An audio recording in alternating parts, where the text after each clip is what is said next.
Hello students, आज हम लोग करने वाले हैं चैप्टर नंबर 13 और ये लास्ट चैप्टर है इकोट्रिक्स का। इसमें जो हम पढ़ने वाले हैं वो बेसिकली इकोनोमेट्रिक मॉडलिंग के बारे में पढ़ने वाले हैं कि मॉडल की स्पेसिफिकेशन कैसे करते हैं और डायग्नोस्टिक टेस्टिंग कैसे करते हैं। इन शॉर्ट, हमने जब क्लासिकल लीनियर रिग्रेशन मॉडल पढ़ा था तो उसमें एक अजम्पशन थी लास्ट में, बिल्कुल वो लास्ट अजम्पशन ये थी कि आपका मॉडल करेक्टली स्पेसिफाइड होना चाहिए। करेक्टली स्पेसिफाइड का मतलब है थ्योरी के अकॉर्डिंग जितने वेरिएबल रिक्वायर्ड हैं, जो भी फंक्शनल फॉर्म रिक्वायर्ड है वो आपके मॉडल में इंक्लूड होनी चाहिए। तो उसको हम क्या बोलते हैं? It is the correctly specified model. तो यहाँ पे मॉडल स्पेसिफिकेशन और डायग्नोस्टिक टेस्टिंग के बारे में ही हम पढ़ने वाले हैं। So basically what is diagnostic testing? Diagnostic क्या होता है? आप डायग्नोस करते हो कि आपके मॉडल में कोई इश्यूज़ तो नहीं है, आपके मॉडल में कोई प्रॉब्लम तो नहीं है, और मॉडल में अगर प्रॉब्लम है तो वो किस वजह से है। जैसे इसको ना समझने के लिए 2-3 एग्जांपल्स हैं या फिर 2-3 आपके ये कह सकते हैं कि पीस ऑफ एक तरीके के सेंटेंसेस जो सुने जाते हैं इसके रिगार्डिंग, वो ये जैसे कि जनरली आप क्या करते हो, you drive across bridges without worrying कि भाई ये जो कंस्ट्रक्शन किया है, ब्रिज जो बनाई, ये साउंड है या नहीं है, इज़ इट सेफ़ और नॉट। तो जब भी आप कहीं भी ट्रैवल कर रहे हो, आप किसी ब्रिज के ऊपर ट्रैवल कर रहे हो, तो आप कभी ये सोचते हो ट्रैवल उसके ऊपर राइड करने से पहले कि अरे ये ब्रिज टूट तो नहीं जाएगा? आपको पता है कि ये जो ब्रिज बनाया है किसने बनाया है? ये गवर्नमेंट ने बनाया है। गवर्नमेंट ने जब बनाया तो उसको पूरा टेस्ट किया होगा, उसके बाद ही उन्होंने इसको क्या किया होगा, स्टार्ट किया होगा, राइट। तो आप उस केस में एज अ पर्सन आप इसकी क्वेश्चनिंग नहीं करते हो, ठीक है। This is something related to model specification, I will come to that. उसी तरीके से जो इकोनॉमिस्ट होते हैं, वो इकोनॉमिस्ट क्या करते हैं बेसिकली, वो ना इकोनॉमिस्ट हो जाएं, आपके इकोनोमेट्रिशियंस हो जाएं, उनका काम पता है क्या होता है? जनरली बोला जाता है कि एक डार्क रूम है, उस डार्क रूम में वो क्या देखने की कोशिश कर रहे हैं? एक ब्लैक कैट को देखने की कोशिश करें। एंड प्लीज़ मेरी ड्राइंग स्किल्स को जज मत करना, बिकॉज बहुत ख़राब है मेरी ड्राइंग। सो वो बेसिकली क्या करते हैं, एक ब्लैक रूम है, ठीक है, एक डार्क रूम है, उसमें एक नॉन एग्जिस्टेंट ब्लैक कैट को वो क्या करने की कोशिश कर रहे हैं? सर्च करने की कोशिश कर रहे हैं, राइट। इसका मतलब क्या है? ऐसी कैट जो कि एक्चुअली में वहाँ है ही नहीं, बट दिस इज़ डार्क। तो आप एक अजम्पशन लगा रहे हो कि भाई क्या है वहाँ पे, एक कैट होगी जो ब्लैक कलर की होगी, राइट। सो इकोनोमेट्रिशियन को जनरली इस चीज़ के लिए ना अक्यूज़ किया जाता है। रीज़न बीइंग कि इकोनोमेट्रिशियन, अब इस एग्जाम्पल के पीछे मतलब ये है कि इकोनोमेट्रिशियन जब भी कोई मॉडल लेते हैं ना, तो वो इतना ज़्यादा श्योर होना चाहते हैं कि हमारे मॉडल में कोई भी स्पेसिफिकेशन एरर ना हो। इसका मतलब ये है कि करेक्ट भले ही दिख रहा हो मॉडल, तब भी आप ढूंढोगे कहीं ना कहीं कोई गलती तो नहीं है मॉडल में। सो ये इतना इम्पॉर्टेंट है, मतलब उनको एक्यूज़ किया जाता है इस चीज़ के लिए, बट दिस इज़ सिग्निफिकेंट, क्योंकि बहुत इंपॉर्टेंट। अगर आप मॉडल में स्पेसिफिकेशन एरर कर रहे हो तो उसकी वजह से प्रॉब्लम आएगी और बहुत ज़्यादा प्रॉब्लम्स आएंगी। सो क्राइटेरिया क्या है? सबसे पहली चीज़ हमें ये पढ़ना है, जब भी आप कोई मॉडल सेलेक्ट करते हो, ठीक है, तो उसका क्राइटेरिया क्या होना चाहिए? मॉडल का सिलेक्शन का क्राइटेरिया क्या होना चाहिए? कोई भी आप इकोनॉमिक थ्योरी है, ठीक है, उस इकोनॉमिक थ्योरी को इकोनोमेट्रिक मॉडल में कन्वर्ट करना चाह रहे हो, तो उससे पहले आपके दिमाग में क्या क्या चीज़ें आनी चाहिए? सबसे पहली तो आपके दिमाग में ये आना चाहिए, बी डेटा एडमिसिबल। इसका मतलब क्या है? Predictions made from the model must be logically possible. जो भी आपके मॉडल में प्रेडिक्शंस हैं वो लॉजिकली पॉसिबल होनी चाहिए। आपने जो इकोनॉमिक्स में थ्योरी पढ़ी है उसी के हिसाब से आपकी इक्वेशन बननी चाहिए। ये नहीं है थ्योरी कुछ और कह रही है, आपका मॉडल कुछ और ही कह रहा है। तो जब भी आप कोई भी मॉडल सेलेक्ट करेंगे तो उसके डेटा को आप किस तरीके से चेक करेंगे कि वो लॉजिकली पॉसिबल होना चाहिए। तो एक बेसिक आइडिया हो गया। सेकंड है be consistent with the theory. Almost दोनों का सेम ही मीनिंग है। इसका मतलब है आपका जो मॉडल है वो आपकी थ्योरी के साथ क्या होना चाहिए? कंसिस्टेंट होना चाहिए, ठीक है।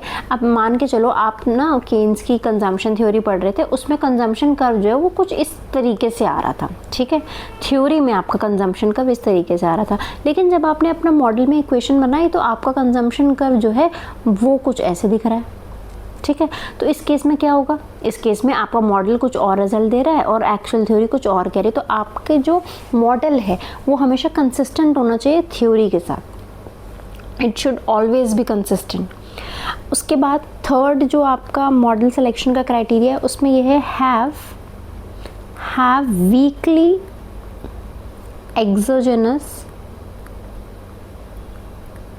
रिग्रेसर्स। तो सबसे पहले तो एक एक वर्ड को समझने की कोशिश करते हैं। रिग्रेसर क्या है, जैसे आपकी इक्वेशन है Y I is equal to beta 1 beta 2 x I, यहाँ पे रिग्रेसर क्या है, ये रिग्रेसर है, इसी को बोलते हैं एक्सोजीनियस। एक्सोजीनियस क्यों है, देखो ये होता है आपका एंडोजीनियस, ये होता है एक्सोजीनियस। एक्सोजीनियस का मतलब होता है इंडिपेंडेंट, एक्स की वैल्यूज इंडिपेंडेंट है ना बट वाई की डिपेंडेंट है। तो एक्सोजीनियस जो रिग्रेसर है आपका दैट इज एक्स, वो वीकली क्या होना चाहिए, it should be weak exogenous regressor. Weak का मतलब क्या है, वीक को समझने से पहले स्ट्रॉन्ग समझते हैं। स्ट्रॉन्ग एक्सोजीनियस वेरिएबल का मतलब होता है ऐसा वेरिएबल जो कि इंडिपेंडेंट है, बिल्कुल स्ट्रॉन्ग की बात कर रही हूँ मैं। स्ट्रॉन्ग एक्सोजीनियस क्या होगा, जो कि इंडिपेंडेंट है। किस चीज़ से इंडिपेंडेंट है, it is independent of current, future and past value. तीनों चीज़ों का कोई इम्पैक्ट नहीं पड़ रहा है इस पर, वो स्ट्रॉन्ग इंडिपेंडेंट आपका एक्सोजीनियस रिग्रेसर है। वीक क्या है, जिस पे थोड़ा बहुत इम्पैक्ट पड़ रहा है बट हाँ अनकोरिलेटेड होना चाहिए। वीकली एक्सोजीनियस का मतलब ये नहीं कि आप कुछ भी ले लो, वीकली एक्सोजीनियस का मतलब है ऐसा रिग्रेसर, ऐसे एक्सप्लेनेटरी वेरिएबल जो कि क्या होना चाहिए आपका, अनकोरिलेटेड होना चाहिए। किसके साथ, अनकोरिलेटेड होना चाहिए एरर टर्म के साथ, error term, uncorrelated with error term. तो ये ऑलमोस्ट जो भी अभी हम मॉडल सिलेक्शन के क्राइटेरिया पढ़ रहे हैं ना, वो आपने कहीं ना कहीं क्लासिकल लीनियर रिग्रेशन मॉडल में भी अजम्पशंस देखी हैं। फोर्थ देखो, फोर्थ क्या होना चाहिए, फोर्थ होना चाहिए इट शुड एग्जिबिट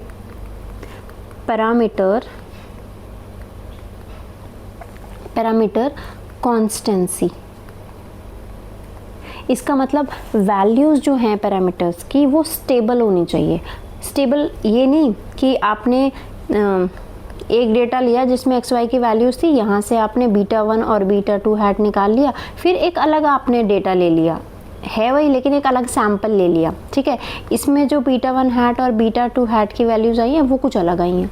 तो यहाँ पे आपके जो पैरामीटर्स हैं वो कांस्टेंट नहीं है, वो जैसे जैसे आपका डेटा चेंज हो रहा है वैसे वैसे वो भी चेंज हो रहा है। तो वैल्यू ऑफ द पैरामीटर्स जो होनी चाहिए वो कैसे होनी चाहिए, पैरामीटर्स की जो वैल्यू है वो स्टेबल होनी चाहिए, ताकि फॉरकास्टिंग हमारे लिए क्या हो जाए, ईजी हो जाए। अगर वैल्यू स्टेबल नहीं होगी ना तो फॉरकास्ट नहीं कर पाओगे आप। और जनरली इकोनोमेट्रिक्स का मॉडल यूज़ करते हैं फॉरकास्टिंग के लिए, किस चीज़ के लिए, मीन वैल्यू निकालने के लिए। तो अगर आपके पैरामीटर कांस्टेंट नहीं होंगे, स्टेबल नहीं होंगे, तो आपका मॉडल पूरा का पूरा क्या है, फॉरकास्टिंग कर ही नहीं पाएगा। It will be difficult to do forecasting. Fifth आपका है एग्जिबिट, इट शुड एग्जिबिट, जो आपका मॉडल है it should exhibit data coherency. Data coherent होना चाहिए। इसका मतलब जो आपके रेजिडुअल्स निकलते हैं मॉडल में वो प्योरली कैसे होने चाहिए, आपके जो रेजिडुअल्स हैं वो प्योरली रैंडम होने चाहिए। प्योरली रैंडम का मतलब है ऐसा नहीं होना चाहिए आपने क्या किया, आपने एक मॉडल इंक्लूड किया, आपको पता था, जैसे कि आपने डिमांड वाली चीज़ ही ले ली, ठीक है। डिमांड जो है वो इम्पैक्ट कर रही है, किसी भी प्रोडक्ट की डिमांड प्राइस से इम्पैक्ट हो रही है, इनकम से इम्पैक्ट हो रही है, बाकी और चीज़ों से भी होती है, आपको पता था। लेकिन आपने क्या किया, आपने जानते बूझते सब चीज़ों को यू में डाल दिया, यूआई में डाल दिया। तो ये रैंडम नहीं है। प्योरली रैंडम का मतलब है आपको जितने वेरिएबल्स पता थे जो डिमांड को इम्पैक्ट करते हैं, आपने सब मॉडल में लिए, इनकम भी लिया, टेस्ट प्रेफरेंस भी लिया है, और आपने रिलेटेड गुड का प्राइस भी लिया है, और बाकी जिनको मतलब बेसिकली जिनके बारे में आपको आइडिया नहीं था कि ये भी इफेक्ट कर सकते हैं डिमांड को, उनको हमने यूआई में लिया। तो यूआई कम्प्लीटली रैंडम होने चाहिए, ये नहीं कि आपने जानबूझ के कुछ चीज़ों को यूआई में डाल दिया। सो तब इस केस में हमेशा कुछ ना कुछ क्या होगा, प्रॉब्लम क्रिएट होगी मॉडल में। तो ये ध्यान रखना है जब भी आप एक मॉडल को क्या करोगे, सेलेक्ट करोगे। उसके बाद लास्ट जो सिलेक्शन क्राइटेरिया है, बी एनकम्पासिंग। ऑल्दो ये आपको याद नहीं करने, थोड़ा बहुत थियोरेटिकल कोई क्वेश्चन आ जाए तो बना के लिखे जा सकते हैं। Just for your theoretical clarity I am writing these things. So be encompassing, इसका मतलब मॉडल जो है आपका it should include all the rival model in the sense that it is capable of explaining the result. Be encompassing का मतलब है it should include all the rivals, all the rival models. अच्छा, कई बार क्या होता है कि एक ही थ्योरी ना बहुत सारे लोगों ने दी होती है अलग अलग पॉइंट ऑफ व्यू से। जैसे मैक्रो इकोनॉमिक्स में अगर कभी ध्यान से पढ़ा हो तो बहुत सा एक ही थ्योरी, जैसे इनकम और एम्प्लॉयमेंट थ्योरी, उसके बारे में क्लासिकल्स ने भी बोला, उसके बारे में केन्स ने भी बोला, मॉनेटरिस्ट ने अलग व्यू दिया है। तो एक ही चीज़ के बारे में अलग अलग इकोनॉमिस्ट ने अलग अलग व्यूज़ दिए हैं। तो इस केस में क्या है, जब भी आप इकोनोमेट्रिक मॉडलिंग करोगे ना, तो आप अपने राइवल मॉडल को भी लोगे, उनको भी इंक्लूड करोगे। क्यों? ताकि रिजल्ट्स को एक्सप्लेन करने में और ज़्यादा आपके क्या हो, और ज़्यादा आप अच्छे से रिजल्ट्स को एक्सप्लेन कर पाएँ।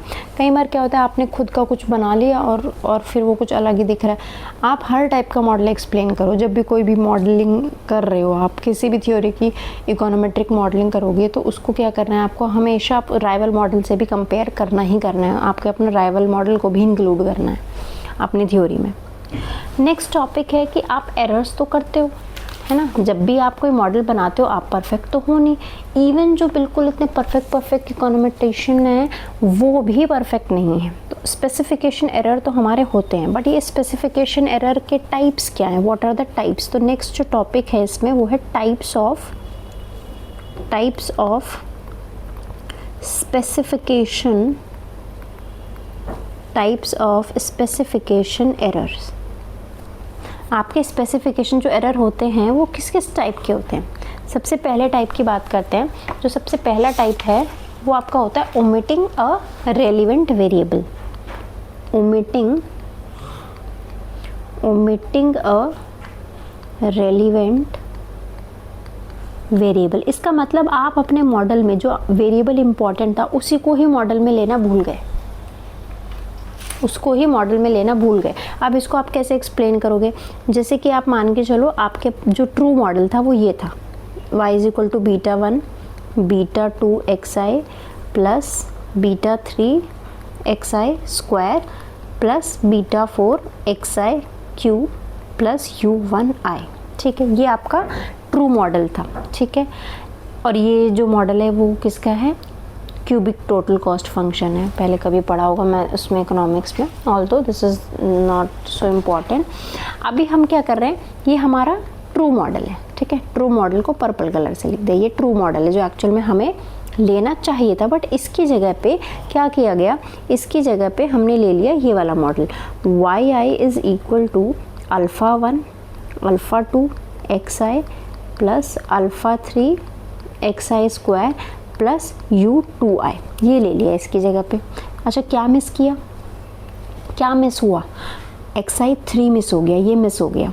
ठीक है, अब यहाँ पे क्या पता चल रहा है, दोनों इक्वेशन से हमें ये पता चल रहा है कि हमने क्या किया, we have made a specification error, और उसमें क्या किया, हम एक इम्पॉर्टेंट वेरिएबल को लेना भूल चुके हैं। तो यहाँ पे जो एरर टर्म है आपकी u2i, ये u2i, ये ऑब्वियस सी बात है, आप जो चीज़ भूल गए वो एरर में आ जाएगी। तो जो चीज़ भूल गए आप, ये भूल गए ना पुराने मॉडल से, तो ये एग्जैक्टली इसके बराबर आएगा। तो यहाँ पे ये जो u2i होगा, ये u1i प्लस β4 xi क्यूब इसके बराबर हो जाएगा। तो this is one of the specification error जो आपको देखने को मिलता है। ठीक है, ये स्पेसिफिकेशन, इस स्पेसिफिकेशन में हमने क्या किया, हमने जो हमारे लिए इम्पॉर्टेंट वेरिएबल था उसी को ही भूल गए। ठीक है, देन नेक्स्ट सेकंड जो आपका इशू है वो है इंक्लूडिंग एन इररेलेवेंट वेरिएबल। आपने क्या कर लिया, मॉडल में अपने एक इररेलेवेंट वेरिएबल ले लिया। एक प्रॉब्लम तो ये थी कि जो इम्पॉर्टेंट वाला वेरिएबल था उसको भूल गए लेना। यहाँ पे आप क्या कर रहे हो, एक इररेलेवेंट आप ले रहे हो, ये भी प्रॉब्लमेटिक है। जैसे कि यहाँ पे सपोज करो आपका जो ट्रू मॉडल था वो ये था, yi आपका gamma xi square xi cube xi की पावर 4 u3i। ठीक है, ये ले लिया आपने। ठीक है, ये लिया। अब एक्चुअल में मॉडल क्या था मेरा, मैं सेम वही ले रही हूँ। एक्चुअल में मेरा मॉडल ये था, लेकिन मैंने क्या किया, मैंने ये ले लिया। यहाँ पे आप देखो x4 क्यूब तक थी चीज़, xi क्यूब तक थी, यहाँ पे xi की पावर 4 भी ले लिया, xi की पावर 4 भी ले लिया। ये वेरिएबल इतना ज़रूरी नहीं था मॉडल के लिए, बट मैंने यहाँ इसको क्या किया, मैंने इसको इंक्लूड कर लिया। तो जो इसको इंक्लूड किया है बेसिकली, यहाँ पे जो ये u3 आएगा, ये u3i किसके बराबर आएगा, ऑब्वियस सी बात है, यहाँ जो पुराना वाला आपका u1i है उसमें से आप माइनस करोगे किसको, इसको माइनस कर दोगे। क्यों, एरर तो इसका आ रहा ना, अगर आप पुराने वाले एरर में से इसको माइनस कर दो तो ये एरर आ जाएगा, ठीक है। सो यहाँ पे हमने क्या किया, यहाँ पे एक इररेलेवेंट वेरिएबल ऐड कर दिया। उस इररेलेवेंट वेरिएबल के ऐड करने से प्रॉब्लम आएगी मॉडल में, प्रॉब्लम कॉन्सिक्वेंसेज में पढ़ेंगे क्या आएंगी, बट प्रॉब्लम तो आएगी। हमने क्या किया, एक एक्स्ट्रा वेरिएबल को ऐड कर लिया। नेक्स्ट हमारा देखते हैं, नेक्स्ट क्या है, नेक्स्ट जो है किस टाइप का एरर आप कर सकते हो, आप यूज़ कर सकते हो wrong functional form, wrong functional form, आप गलत फंक्शनल फॉर्म यूज़ कर रहे हो, ठीक है। जैसे कि आपको क्या करना था, एक्चुअल में क्या चाहिए था आपको, मैं वापस लिख देती हूँ, Y I is equal to beta 1 beta 2 x I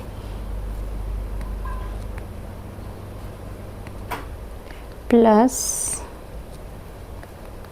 beta 3 x I square beta 4 x I की पावर 3 प्लस u1 आई। ये मेरा ट्रू मॉडल था।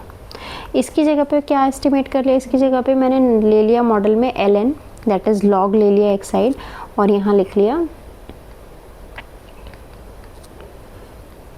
X I plus x I square plus gamma 4 x i cube u4 आई। क्या किया, सिर्फ देखो पूरा model same है, पूरा का पूरा सेम है, बट क्या किया यहाँ पे ln ले लिया। इसकी तो ज़रूरत ही नहीं थी ना, आपने क्या किया, लॉग लीनियर फॉर्म ले ली, एक साइड लॉग ले लिया, गलत फंक्शनल फॉर्म हो जाएगी। इसको क्या बोलते हैं, आपने फंक्शनल फॉर्म ही गलत ले ली, इस टाइप का स्पेसिफिकेशन एरर कर दिया। ये लेना था, इसकी जगह ये बना लिया, तो इसकी वजह से प्रॉब्लम आएगी आपके मॉडल में। नेक्स्ट जो आपकी स्पेसिफिकेशन एरर है वो है एरर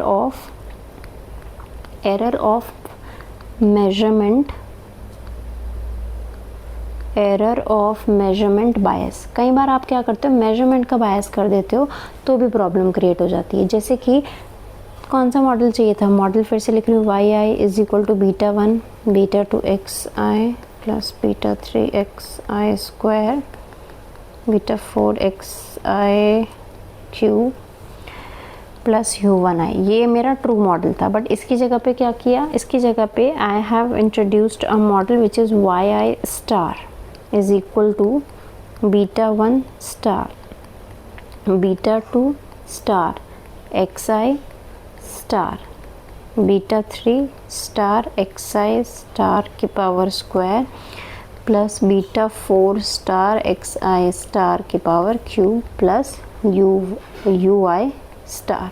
ये मॉडल मैंने एस्टिमेट किया। अब यहाँ पे क्या है, जो ये वाई आई स्टार है ना आपका, ये क्या बता रहा है, this is Y I plus E I, ठीक है।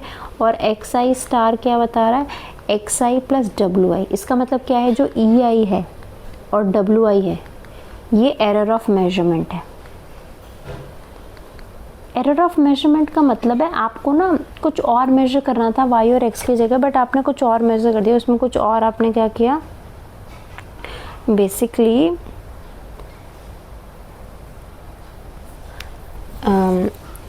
यहाँ पे क्या किया है आपने ना स्पेसिफिकेशन मेजरमेंट बायस कर दिया है। स्पेसिफिकेशन एरर किस टाइप का, मेजरमेंट। आप जब मेजर कर रहे थे ना एक्स और वाई की वैल्यूज़, तो आपने यहाँ पे एक एक्स्ट्रा एडिशन कर लिया ई आई वैल्यू का, यहाँ पे एक एक्स्ट्रा एडिशन कर लिया डब्ल्यू आई की वैल्यू का। जैसे कि मान के चलो वाई और एक्स की वैल्यू जो है वो इस तरीके से 2 3 4 10 20 40, लेकिन आपने क्या किया, इसमें ना 2 ऐड कर लिया, 2 ऐड कर करके, this is one of the example, ज़रूरी नहीं 2 ही ऐड किया हो या ऐड ही किया हो, बट आपने कुछ ना कुछ आपने मेजरमेंट में इशू हुआ है आपकी, तो मेजरमेंट में इशू होने की वजह से आपके पूरे मॉडल में क्या हो जाएगा, प्रॉब्लम आ जाएगी। कई बार हम ये भी करते हैं ना, अप्रॉक्सीमेशंस कर लेते हैं। अप्रॉक्सीमेशन कैसे, जैसे कि वैल्यू आ रही थी 2.2535, आपने क्या किया, उसको 2.25 था ना, आपने इसको अप्रॉक्सीमेटली 3 लिख लिया। जब भी आप ऐसे करोगे इसको भी हम इस केस में भी एरर ऑफ मेजरमेंट बायस आएगा। अप्रॉक्सीमेशन के केस में ज़्यादा होता है, क्योंकि जनरली हम ऐड और मल्टीप्लाई तो नहीं करते हैं कुछ चीज़, बट हाँ अप्रॉक्सीमेट ज़रूर कर लेते हैं, है ना। तो वो अप्रॉक्सीमेशन की वजह से प्रॉब्लम आती है। तो एरर ऑफ अप्रॉक्सीमेशन या एरर ऑफ इनकम्प्लीट कवरेज की वजह से जनरली हम इस टाइप का एरर कमिट करते हैं, जिसकी वजह से मॉडल की स्पेसिफिकेशन में प्रॉब्लम्स आती हैं। नेक्स्ट टाइप ऑफ जो एरर है वो आपका है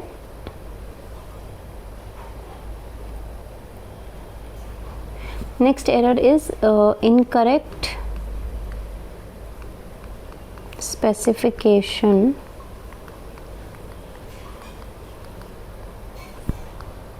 ऑफ द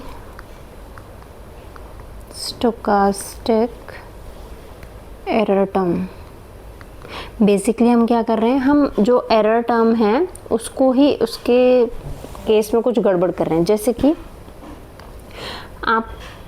आपके पास एक मॉडल है ये Y I is equal to beta X I U I, यहाँ पे आपकी यू आई क्या है, एरर टर्म है, ठीक है। एक आपके पास मॉडल है Y I is equal to alpha x I plus you I.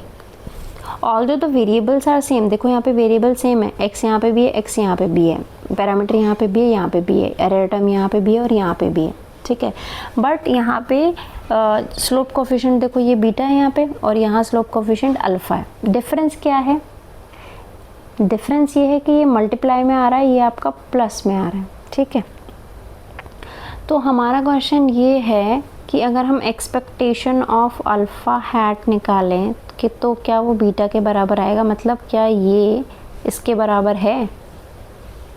If that is not the case, तो उस केस में इम्प्रॉपर स्टोकास्टिक स्पेसिफिकेशन जो है एरर टर्म की will constitute another source of specification error.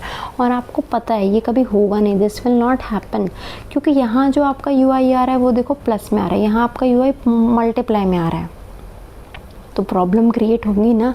ये दोनों same तो हैं ही नहीं, सेम तरीके से तो मॉडल में आ ही नहीं रहे। तो जनरली आप जो स्टोकास्टिक टर्म है ना आपकी, वो उसको ही आप इनकरेक्टली स्पेसिफाई कर रहे हो। This is also a problem. आप दो मॉडल में अलग अलग तरीके से नहीं बता सकते, आपको हमेशा एक ही तरीके से बनाना पड़ेगा। यहाँ बताना तो लॉग लेके बताओ, कुछ ट्रांसफॉर्म करके बताओ, बट यहाँ मल्टीप्लाई में आई हुआ है, यहाँ पे प्लस में। सो this is one of the problem. Next जो आपकी स्पेसिफिकेशन एरर है वो है assumption that the error term is normally distributed।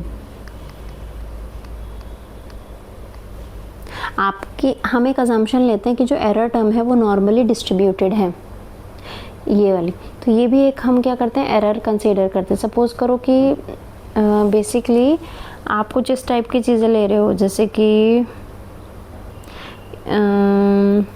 Like interaction among the regressor और मल्टीप्लिकेटिव इफेक्ट भी ले रहे हो। जैसे आपके पास मॉडल है एल एन डब्ल्यू i is equal to beta 1 plus beta 2 education plus beta 3 gender plus beta 4 education gender multiply में ये प्लस यू आई। बेसिकली आपका W क्या है, वेजेस है। हम ये कहना चाह रहे हैं एजुकेशन और वेजेस के बीच में रिलेशनशिप होता है, बिल्कुल होता है। जेंडर और वेजेस में होता है, बिल्कुल होता है। लेकिन एजुकेशन और जेंडर का मल्टीप्लिकेटिव इफेक्ट भी तो देख सकते हैं, राइट? देख सकते हैं या नहीं देख सकते? तो यहाँ पे जो आपकी एरर टर्म हो जाएगी ना वो नॉर्मली डिस्ट्रीब्यूटेड होगी, बट प्रॉब्लम आपके मॉडल में ज़रूर देखने को मिलेगी अगर आपने कुछ इस टाइप की चीज़ें ले ली। क्योंकि मल्टीप्लिकेटिव में ना भी हमने ज़्यादा पढ़ा नहीं है। ये वाला जो मॉडल पढ़ा है हमने किसके अंदर पढ़ा था, डमी के अंदर पढ़ा था। तो डमी के अंदर पढ़ा था तो डमी की बहुत सारी चीज़ें आ जाती हैं। जब भी आप डमी वेरिएबल इंट्रोड्यूस करते हो तो आपको बहुत सारी चीज़ें देखनी पड़ती हैं। तो यहाँ पे आप इंटरैक्टिव इफेक्ट भी देखते हो, और जब आप इंटरैक्टिव इफेक्ट लेते हो ना तो प्रॉब्लम आती है मॉडल में। यहाँ पे ये वाला इंटरैक्टिव इफेक्ट लेते हो तो प्रॉब्लम आएगी आपको। तो जब भी ऐसा कुछ मॉडल लें तो उस टाइम में देयर आर हाई चांसेस इस केस में स्पेसिफिकेशन बायस होने के। देन यू हैव कॉन्सिक्वेंसेस क्या होंगे। अब आपने ये तो देख लिया कि 6 तरीके के हमने क्या देखे, प्रॉब्लम्स देख ली, बहुत सारी स्पेसिफिकेशन एरर किस किस टाइप के हो सकते हैं।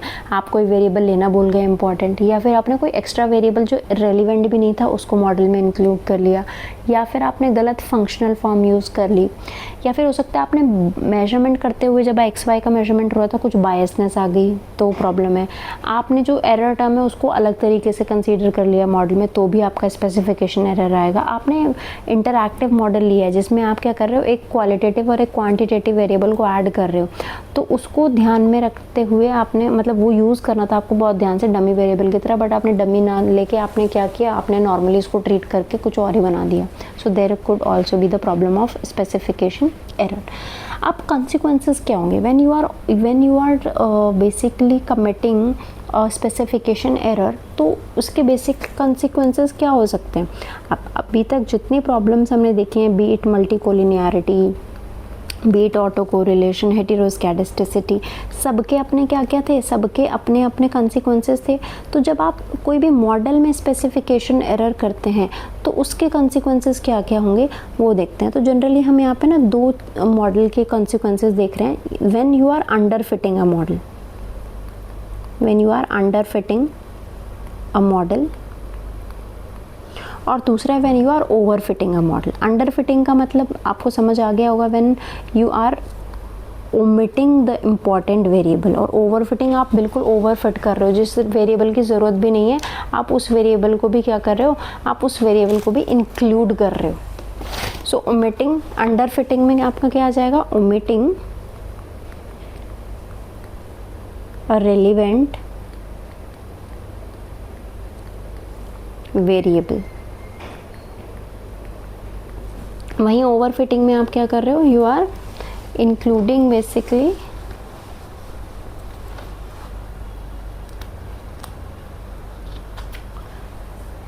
you are inclusion of irrelevant, basically you are inclusion of irrelevant variable. दोनों केस में देखते हैं क्या consequences होते हैं. सबसे पहले हम देखते हैं अंडर फिटिंग में क्या है. अंडर फिटिंग मतलब आप कोई इंपॉर्टेंट वेरिएबल इंक्लूड नहीं कर रहे. तो अंडर फिटिंग के केस में आपको मॉडल एक्चुअल में ट्रू मॉडल आपका ये था,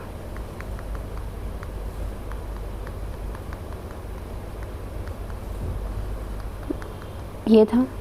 आपने क्या किया, बट फॉर सम रीज़न आपने इसकी बजाय आपने ये वाला मॉडल इंट्रोड्यूस कर लिया, that is alpha 1 alpha 2 x2i plus vi.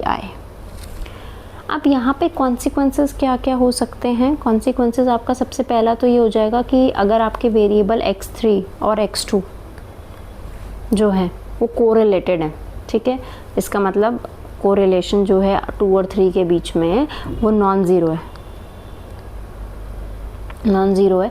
तो इस केस में जो अल्फ़ा 1 हैट और अल्फ़ा 2 हैट है ये बायस्ड होंगे.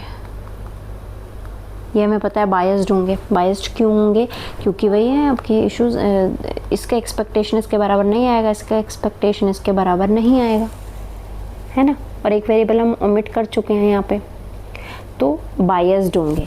बायस्ड का मतलब expectation of alpha 1 hat will not be equal to beta 1 and expectation of alpha 2 hat will not be equal to beta 2. और एक तो हमें और बायसनेस तो आएगा ही आएगा, ये तो हम भूल ही चुके हैं क्योंकि इसको तो हमने इंक्लूड ही नहीं किया मॉडल में. तो सबसे पहला अगर दो आपके वेरिएबल्स हैं x2 और x3, उनके बीच में कोई रिलेशनशिप था, को रिलेटेड थे, और आपने ये मॉडल लिया ही नहीं, इसको मॉडल में लिया नहीं. क्यों नहीं लिया, आपको ये लग रहा था कि अगर इसको मॉडल में लूँगी तो कोरिलेशन नज़र आ जाएगा और क्या होगा, कुछ ना कुछ दिक्कतें आएंगी, मल्टी कोलिनियरिटी की दिक्कत आ जाएगी, तो उसको हटाना है तो आप वेरिएबल को हटा दो. जबकि हमने मल्टी कोलिनियरिटी में पढ़ा था वेरिएबल को हटाना इज़ नॉट द सॉल्यूशन, आपको उसे ट्रांसफॉर्म कर दो, कुछ और कर दो, बट वेरिएबल मत हटाओ, राइट. तो ये एक इशू, ये एक कॉन्सिक्वेंस आएगा, ठीक है. दूसरा कॉन्सिक्वेंस क्या होगा इसका, दूसरा है जो डिस्टर्बेंस टर्म है आपकी, वेरिएंस जो है वो इनकरेक्टली एस्टिमेट होगी, इनकरेक्टली एस्टिमेट होगी. ऑब्वियस सी बात है, आप कोई भी चीज़ निकालोगे ना उसके बाद अगर आपने मॉडल ही गलत चूज़ कर लिया, उसका सिग्मा स्क्वायर भी क्या आएगा, गलत ही आएगा. थर्ड कॉन्सिक्वेंसेस क्या होगी, जो आपके वेरिएंसेस होंगे किसके, एस्टिमेटर्स के, जैसे कि अल्फ़ा 2 का जो वेरिएंस होगा वो क्या होगा, वो भी बायस्ड होगा, बायस्ड होगा और नॉट एफिशिएंट, मिनिमम भी नहीं होगा. और इन कॉन्सिक्वेंस जब आपका ये नॉट एफिशिएंट है, इसका मतलब हाई वेरिएंस आएगा, बहुत ज़्यादा हाई वेरिएंस आएगा, क्योंकि आपने इंपॉर्टेंट वेरिएबल लिया ही नहीं है. हाई वेरिएंस की वजह से जो आपका कॉन्फिडेंस इंटरवल होगा कॉन्फिडेंस इंटरवल, वो भी क्या होगा, कॉन्फिडेंस इंटरवल आपका वाइड हो जाएगा, जिसकी वजह से टी और एफ टेस्ट क्या हो जाएंगे, इररेलेवेंट हो जाएंगे। तो वही सेम चीज़ है, आपका मॉडल जो है वो ब्लू नहीं रहेगा, ठीक है, टी टेस्ट और एफ टेस्ट जो है वो इररेलेवेंट हो जाएंगे। So these are the thing, जिसकी वजह से आपकी फॉरकास्टिंग क्या हो जाएगी, फॉरकास्टिंग मिस इंटरप्रेट हो जाएगी। So these all are the consequences. Second बात कर लें, सेकेंड में भी ऑल दो कॉन्सिक्वेंसेस तो सेम ही होंगे, ऐसा तो नहीं है कि कॉन्सिक्वेंसेस बदल जाएंगे।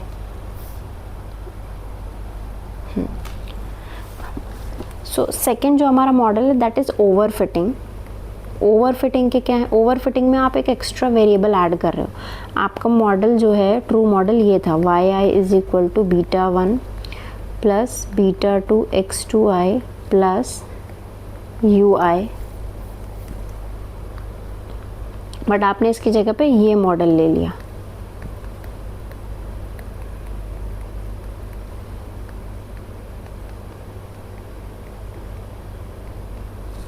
ये मॉडल ले लिया, ओवरफिट कर दिया ना, x3 की ज़रूरत नहीं थी लेकिन आपने x3 ले लिया। कॉन्सिक्वेंसेस क्या होंगे, सबसे पहले तो जो आपके OLS एस्टिमेटर्स हैं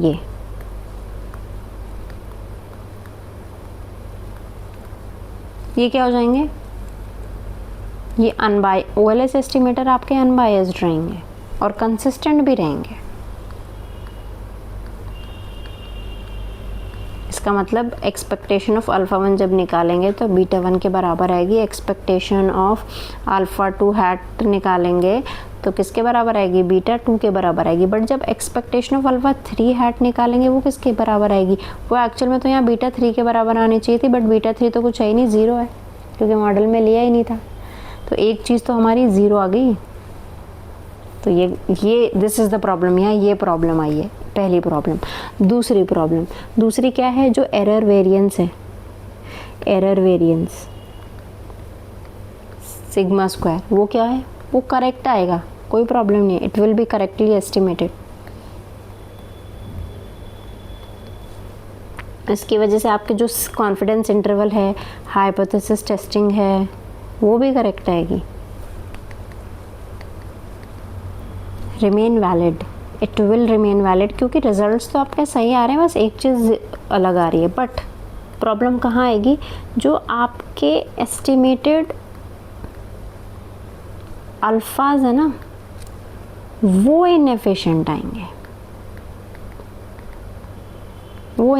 मतलब मिनिमम नहीं होंगे। वेरिएंस जो होगा ना इनका, वेरिएंस ऑफ अल्फाज, अल्फ़ा 1 निकालो, अल्फ़ा 2 निकालो, वो क्या हो जाएगा, इट विल बिकम लार्ज। और जैसे ये लार्ज होगा प्रॉब्लम आनी शुरू हो जाएगी आपके टी टेस्ट में, एफ टेस्ट में। सो ओवरऑल जब हम इस मॉडल को देखते हैं ना, ओवर फिटिंग वाले को, तो कहीं कहीं पे आपको मिलेगा कि ठीक है चलो अनबायस्ड है, कंसिस्टेंट है, बट क्या है, इनएफिशिएंट है। इसका मतलब मिनिमम वेरिएंस नहीं है, वेरिएंस लार्ज है। लार्ज वेरिएंस होती है आपका टी और एफ टेस्ट पे क्वेश्चन खड़े हो जाते हैं और ये इररेलेवेंट हो जाते हैं, इसके जो रिजल्ट्स हैं वो इररेलेवेंट हो जाते हैं। ओवरऑल मॉडल आपका जो रिजल्ट शो करने चाहिए वो रिजल्ट शो नहीं करेगा। So this is all about chapter number आपका 13। आई होप समझ आ गया होगा। So this is basically all about econometrics. 13 chapter हम ख़त्म कर चुके हैं। So I wish you all the best everyone. आप आई होप सबने अच्छे से पढ़ा होगा। आई एम होपिंग कि you all will make me proud in your exams.